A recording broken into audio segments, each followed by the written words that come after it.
est un virtuose de l'histoire, un conteur passionné de François Ier et de Versailles. Franck Ferrand, merci beaucoup d'être avec nous. Vous êtes Franck Ferrand, également le prochain invité des rencontres du Figaro, le 12 décembre, et rencontre que vous présentez, Vincent Trémollet.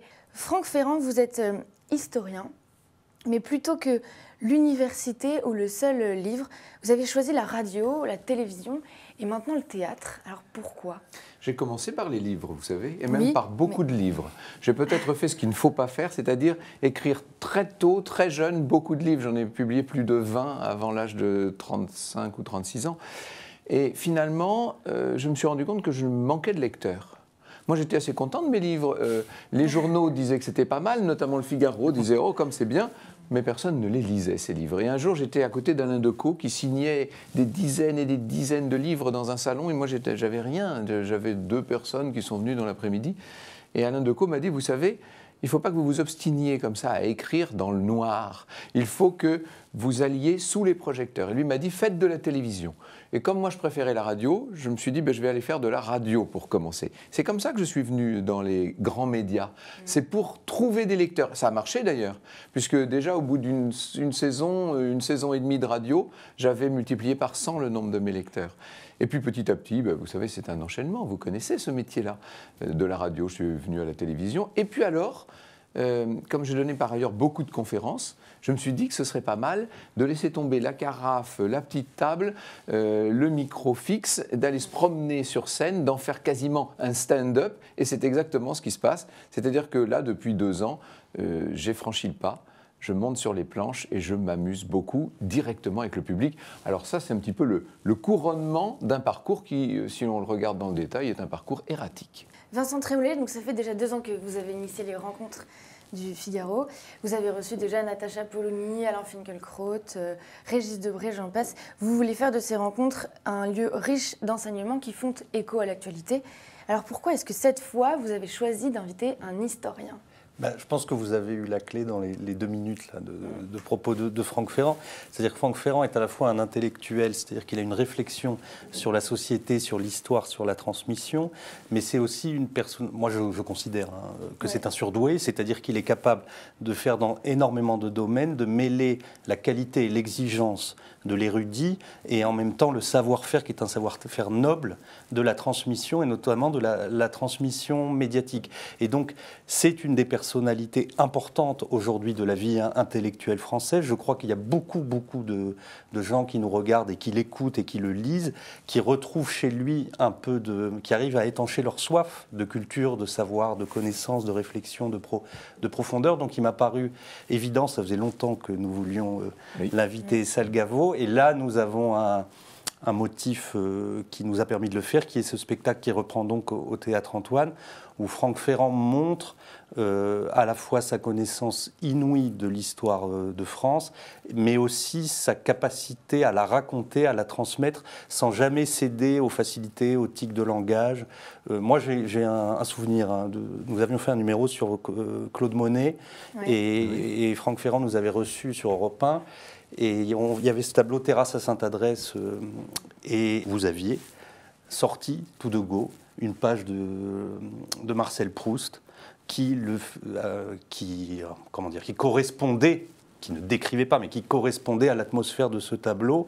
Et je me souviens d'en avoir été soufflé en me disant, mais comment vous êtes facile à épater. Non, parce que non, justement non.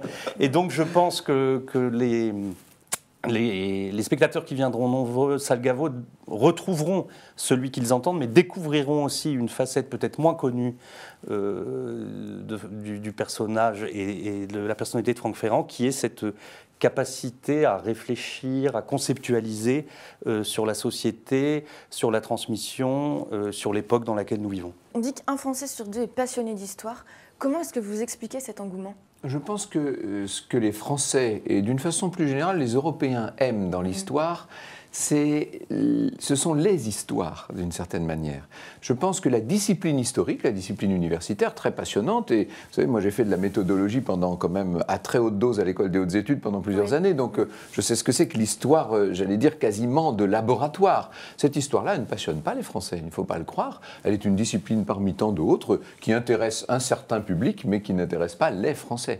Ce que les Français aiment, c'est j'allais dire le folklore, c'est un peu sévère, mais en tout cas, les petites histoires que l'on peut raconter, c'est de faire revivre le passé. N'oubliez pas que la France, la Grande-Bretagne ont eu un passé très glorieux.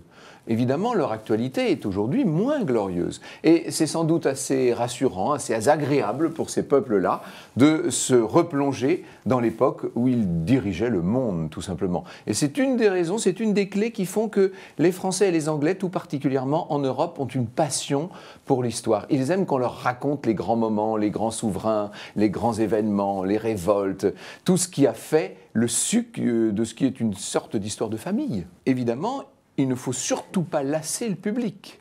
Lorsque vous écrivez un livre, vous avez tout le temps de vous épancher. Dans une émission de radio, vous pouvez de temps en temps faire un détour. Si vous perdez une partie du public en route, il reviendra le lendemain, si je puis dire.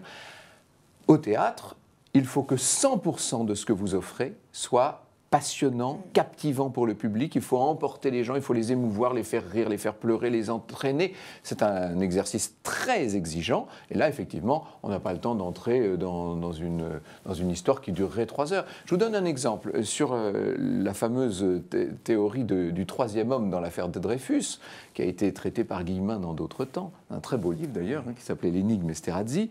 Je fais d'habitude une conférence qui dure entre 2 heures et 2 heures et demie.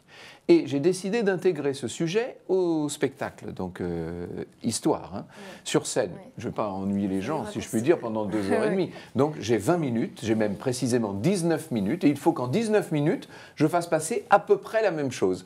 Je peux vous dire que c'est un défi, mais c'est le défi le plus passionnant qui soit. Et puis en fait, c'est l'objectif quand même du théâtre, enfin, c'est la définition qu'a donnée Molière, plaire et instruire, et je crois que ce souci de ne pas perdre l'auditoire est un souci permanent chez Franck Ferrand, qui fait que cet auditoire est de plus en plus nombreux, qui fait que les gens vont venir nombreux l'écouter le 12 décembre, Salgavo. Je pense aussi qu'il touche à quelque chose de très profond dans l'inconscient collectif, qui est peut-être une angoisse de la dépossession, à laquelle on peut répondre par des choses sombres ou par l'histoire. Et l'histoire, pourquoi ? Parce que l'histoire nous rappelle que certaines périodes furent sombres aussi. L'histoire nous éloigne, nous met en distance avec l'actualité immédiate et nous permet de la regarder de façon peut-être plus apaisée, plus nuancée, plus fine. Vous savez, le mot histoire vient du grec historia, avec un bel esprit rude, et ça signifie l'enquête. Je crois que, moi, c'est ce qui me passionne, l'enquête. Ça, c'est mon tempérament. Alors après, il faudrait faire de la psychanalyse pour savoir ce qui fait que l'enquête me captive à ce point-là. Mais moi, Colombo ou Hercule Poirot sont mes héros dans la vie, vraiment. Et donc, j'envisage l'histoire sous cet angle-là. Je mène cette enquête. J'essaie de comprendre comment les choses se sont passées. Alors, on dit toujours, l'histoire permet d'éclairer le présent et voire même de donner quelques aperçus du futur. Je ne suis pas tout à fait certain de ça. Et j'espère qu'on en parlera le 12 décembre, parce que ça, c'est un sujet très passionnant. Je ne suis pas convaincu de ça. En revanche, ce qui est certain, c'est que l'histoire permet d'éclairer le passé. Ça, c'est absolument certain. Et en éclairant le passé, on éclaire une chose qui nous passionne tous, c'est l'éternel humain, les ressorts même de notre psyché. Ce qui fait que dans un certain nombre de circonstances, nous allons réagir de telle ou telle manière. Ça, c'est éternel, ça n'évolue pas d'une certaine manière. Et c'est ce qui fait que l'histoire nous passionne tous. Elle est notre histoire. Et c'est ce qui fait qu'un historien peut comprendre, grâce à l'éternel humain, la société contemporaine, mieux peut-être que certains journalistes ou certains enquêteurs qui n'ont pas cette profondeur et cette variété de type humain et ce recul que donne l'histoire. Est-ce que vous pouvez d'ores et déjà nous dire, Franck Ferrand, dans quel imaginaire vous allez nous embarquer Salgavo le 12 décembre ? Vous savez, c'est mon univers, je pense, qui va ressortir. Donc moi, je suis un enfant. Je vous ai parlé d'Alain Decaux tout à l'heure. Alain Decaux, André Castelot ont été des maîtres pour moi. Mais lecture d'enfance, c'était Le Nôtre, Gosselin Le Nôtre, par exemple, ou André Masson, tous ces gens-là. C'est-à-dire une histoire riche, truculente, une histoire à la fois passionnante, étonnante, ce qu'on a parfois tendance à oublier, parce que revoyez les émissions de la Caméra Explore le Temps, on est parfois étonné, et puis en même temps, j'ai envie de dire plaisante. Il faut qu'on se sente bien. Nous parlerons sans doute de François Ier et de sa cour. J'ai beaucoup égratigné François Ier. Je sais que certains me le reprochent. J'essaierai d'expliquer pourquoi. Nous irons à Versailles parce que ça reste mon lieu d'élection, qu'on le veuille ou non. Et puis peut-être que je vous emmènerai sur d'autres terrains un peu moins attendus. Et puis nous aborderons aussi la querelle de l'histoire, la question du roman national, du récit national, de l'histoire mondiale de la France, des historiens considérés comme trop médiatiques et ceux qui disent qu'il ne faut pas l'être. Enfin, ce sera une soirée très riche. Il y aura plus de 20 minutes puisque on aura une grande soirée pour discuter. Les spectateurs pourront poser des questions, donc ça risque d'être vraiment passionnant. Merci en tout cas d'avoir accepté de venir. Quand je dis 20 minutes au théâtre, je précise bien pour les personnes qui nous regardent, c'est thème. Plusieurs fois 20 minutes, parce que je ne renvoie pas le public au bout de 20 minutes. Merci beaucoup. Alors en attendant de nous émerveiller, le 12 décembre, salle Gaveau, vous êtes sur les planches du Théâtre Antoine à partir de vendredi, donc prochain, pour 15 représentations exceptionnelles. Merci beaucoup Franck Ferrand. Merci Vincent. Et à bientôt.